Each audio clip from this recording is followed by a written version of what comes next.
Masih bersama saya Budiman Tanrujo di Satu Meja The Forum. Saya akan kembali kepada Bung Nasir Jamil terlebih dahulu. Tadi Bung Andreas mengatakan sebaiknya all president men, para menteri itu adalah yang memang memahami satu visi dengan presiden. Tapi dalam sistem seperti sekarang, perwakilan partai ketua umum menempatkan partai, apakah itu mungkin terjadi sebetulnya?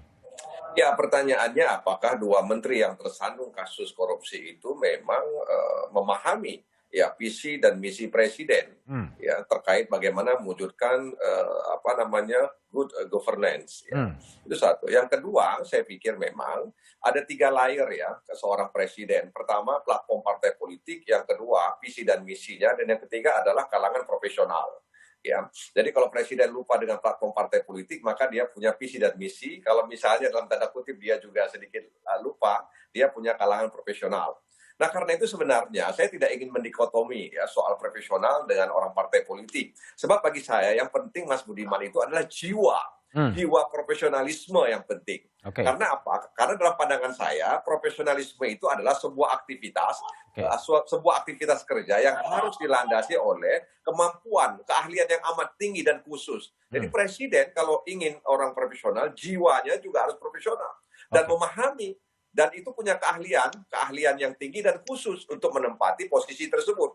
Baik, Bung Nasir. Di situ menurut saya presiden seperti agak gampang untuk menentukan itu. Baik, Bung Ferry. Jadi 2 menteri dari Gerindra dan dari PDIP terkena kasus korupsi, apakah ini kemudian akan menimbulkan sentimen kekecewaan publik terhadap partai politik?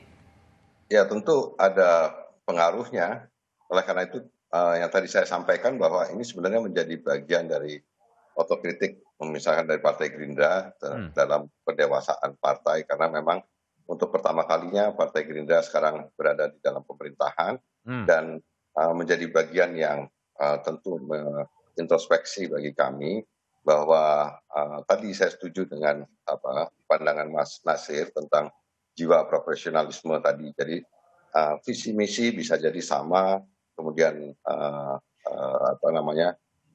lingkaran terdekat dari Pak Presiden juga ya, tetapi juga tentu harus diikuti oleh jiwa profesionalisme tadi, karena soal good governance dan yang lain sebagainya itu juga menjadi bagian yang tidak terpisahkan dengan jiwa profesionalisme itu. Jadi lepas apakah itu dari kalangan profesional atau dari partai politik, tentu menurut saya jiwa profesionalisme itu harus melekat di dalam setiap pejabat atau apalagi menteri untuk kemudian melakukan kegiatan-kegiatan dan akan membantu tugas dari presiden. Baik, Bung Ferry, Bung Andreas. Jadi apa yang harus dikerjakan oleh Presiden Jokowi ketika waktu juga makin mepet untuk pada tantangan makin banyak soal pandemi, soal krisis ekonomi sekarang?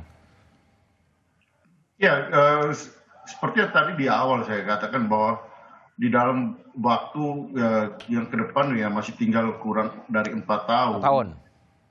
Sekarang masuk ke tahun 2021, artinya ya masuk ke dalam tahun anggaran yang baru, sehingga menurut saya lebih cepat diisi itu lebih baik, dalam arti lebih cepat diisi ya. Menteri yang baru itu mempunyai waktu untuk menyesuaikan terutama hal yang penting yang berkaitan dengan pemahaman terhadap anggaran visi presiden masing-masing untuk kemudian mengeksekusi anggaran itu sesuai dengan program-program yang saya katakan tadi yang berkaitan dengan visi misi dari presiden di tiap kementerian dan lembaga yang mereka pimpin gitu. Sehingga ini merupakan satu bagian sejalan dengan visi besar dari 5 program utama dari presiden. Saya kira itu poinnya, dan ya bagaimanapun satu program itu harus dieksekusi oleh orang-orang yang Baik, Bung Andreas. Saya kembali ke Bung Kodari. Bung Kodari, tadi tawaran dari Andreas adalah all president men. Sehingga ya orang-orang presiden semuanya lah. Jadi ke depan apa yang harus dikerjakan oleh Presiden Jokowi, tantangannya begitu besar?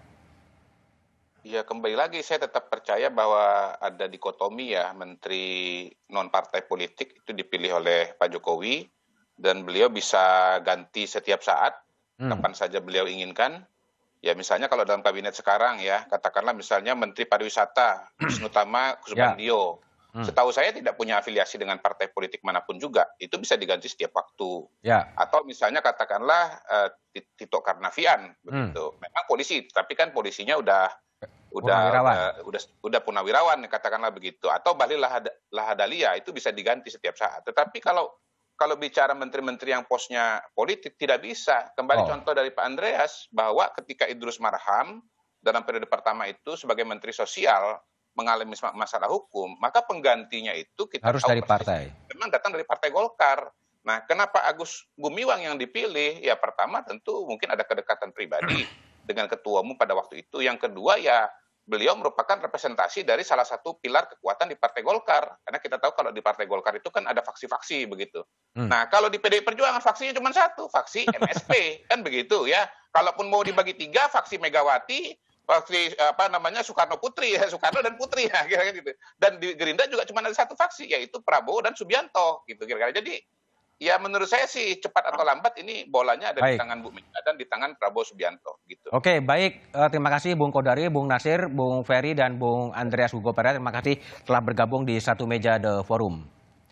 Terima kasih. Selamat malam. Terima kasih Mas Budiman. Salam dari Flores. Ya. Perombakan kabinet adalah keniscayaan politik.